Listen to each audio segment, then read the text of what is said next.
तर रात्री माझा भाव आलेला, त्यामुळे सकाळ सकाळी त्याला घेऊन आलो आमच्या मोठीच्या रानात. कारण ते लिंबाचा बुडकं मला एकट्याला काय हालत नव्हता, तर म्हटलं दोघांनी मिळून ते झाड बाहेर काढायचं, म्हणजे रान सगळं त्याला मोकळं होईल.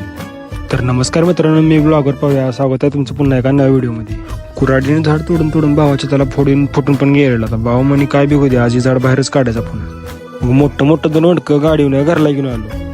पावसामुळे गाडीचं स्टँड आरलं आणि गाडी काल खाली रस्त्यावर पडलेली माझ्याकडं, आणि त्यामुळेच गाडीचे 2 इंडिकेटर तुटली ती, आणि त्याचबरोबर गाडीचं टावळ पण फुटले. आता घरात 2 इंडिकेटर होती नवीन पडलेली, त्यामुळे म्हणलं लागलंच गाडीला 2 इंडिकेटर बसून टाकू आपण. तर बाबू मिस्त्रींची धडपड चालली, पण त्यांच्यानं काय काम होत नव्हतं. मग छत्री हातात घेतली ना आपण निघालो आता मसूरला, कारण आपल्या जनावरांच्या शेडावरचा पत्रा खराब झालाय आणि तो आपल्याला बदलच होता. मग म्हणलं आज जाऊन चौकशी करायची, म्हणजे 2 दिवसांनी जाऊन पानं नाही दिली. बऱ्यापैकी पाऊस आता उघडलेला, गेले 4-5 दिवस काही पाऊस उघडतच नव्हता. मे महिन्याचा पावसाने एवढा मोकळ घटलाय, काही ठिकाणी पुराची पण परिस्थिती झाल्या. आता उन्हाळ्यात असे दिवस येते म्हटलं, पावसाळ्यात काय होते काय कळण झाले. गेले आपण जिथं बघितलं की आपल्याला पाहिजे त्या साईजचा पत्रा अवेलेबल आहे का, आणि पाहिजे ती थिकनेस अवेलेबल आहे का. त्यानंतर तिथल्या शेटची गाडी घेतली आणि तिथल्या रेटची जरा चौकशी केली.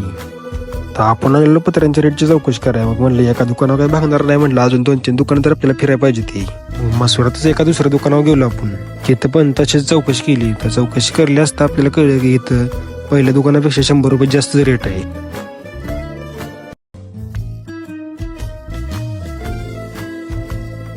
आता काम तर आपलं झालेलं, आता पोटा पाण्याचं बघायचं होतं जरा. आता वडापाव खायला आला असता, मला इथं गर्दी बघून आमच्या शिट्ट्या गुल झाल्या. इथं गुरागत गर्दी होती आणि माणसं वडापावसाठी भांडत होती एकमेकासोबत. मग इथं कसा बसा एक वडापाव भेटला, मग तेवढाच खाऊन आता म्हटलं दुसऱ्या स्टॉलवर जायला लागते आपल्याला. इथनं दुसऱ्या वडापावच्या गाड्या आलो, तिथे 2 वडापाव खा म्हटलं, डायरेक्ट घरी आलो. इथनं घरी आलो, मग घरातलं गरम चहा पेलो.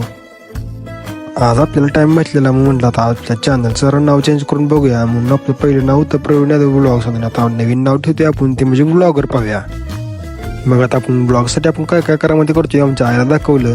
भावांना आजचा व्हिडिओ आपल्याला कसं वाटलं कमेंट बॉक्समध्ये नक्की सांगा. व्हिडिओ लाईक आणि चॅनलला सबस्क्राईब करायला विसरायचं नाही. भेटूया का नवीन व्हिडिओमध्ये.